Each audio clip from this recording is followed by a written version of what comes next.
শৈশব শৈশব মানেই হাসি কান্না খেলাধুলা কাদায় মাখামাখি বন্ধুদের সাথে খেলতে যাওয়া কাদায় মাখামাখি হওয়া এবং অকারণে মন খুলে কাঁদা বা হাসা শৈশবের দারুণ কিছু মুহূর্ত।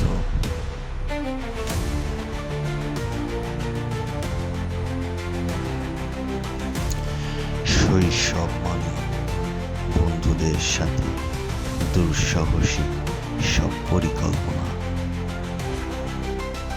শৈশবের এই স্মৃতিগুলো জীবনের কঠিন সময়ে আমাদের সাহস জোগাতে সাহায্য করে।